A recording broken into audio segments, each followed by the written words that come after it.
Cleanroom VR is a virtual reality game that allows the users to train in a simulated cleanroom environment. This project will let the users train and interact with machines often used in the photolithography process. The point of photolithography is to take a wafer like what I got here and imprint a pattern upon it with UV light and chemicals. In this training environment, we will etch the WSU logo onto the wafer, but generally you would etch a circuit board onto these wafers. There are 4 main workstations to the photolithography process. First is the wet bench. Here you will mix chemicals, clean wafer samples, as well as develop the final pattern that is on the wafer. Next is the spinner. Here you will place a wafer into the machine, apply fluids to its surface, and spin the machine at 3000 RPM for a set amount of time. Next is the hot plate. Here you will just bake the wafer at 100 degrees Celsius for a set amount of time. Finally is the mask aligner, where you will use UV light to expose the wafer to a pattern. Usually this would be a circuit you are trying to make, but here we are simulating exposing it to the WSU logo.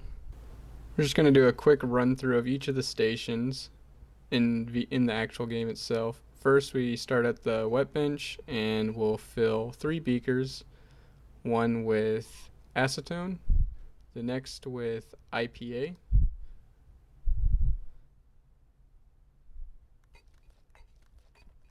and then the final one will be with water, which we can use the sink and just put the beaker under the stream of water and it will fill up, and turn it off.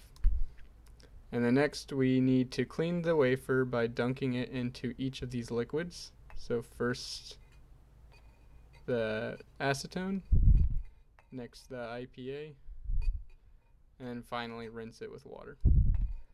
The wafer will have droplets on it after this, so then we need to blow it off using the nitrogen gun, which just blows a stream of nitrogen.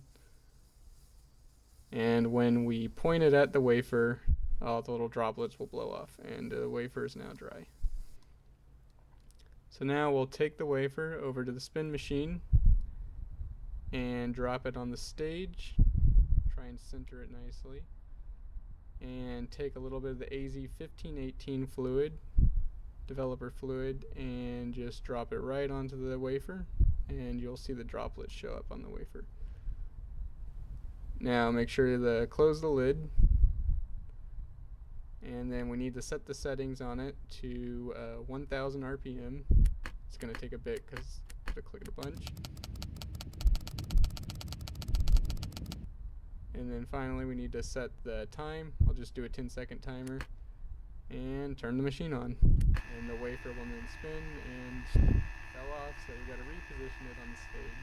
It's not a big deal. And then once it is done, the liquid will be removed from the wafer and it will now turn red, and that's how you know that this step was completed successfully. Next we take it over to the hot plate and we're simply going to bake this at 100 degrees Celsius, so I'm just going to fumble around trying to get the temperature to the correct amount. And then once we got it at the right temperature here, just gonna set the timer, place the wafer onto the hot plate, and then start the timer. When the timer goes off, we'll get a beeping noise so we know it's done. There it is, and then we'll just take the wafer off, turn the hot plate off, and go to the next step. This is the mask aligner, so we need to place our photo mask, which has the WSU logo template that we want to etch onto the wafer.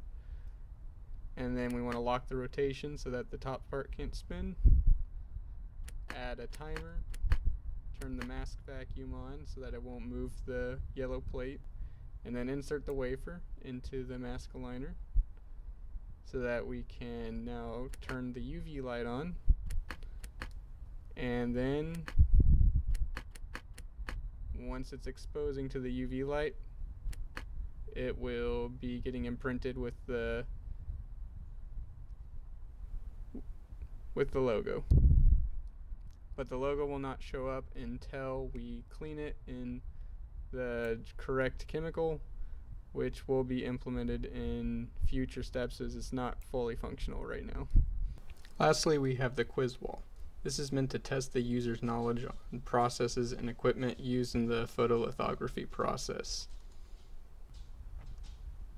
Basically, we just have a question. It's pretty simple. Multiple answer question. Select the wrong one, turns red and plays a little sound, and if you select the right one, it'll turn green and play a success sound. And the user can just run through and answer all the questions real quick.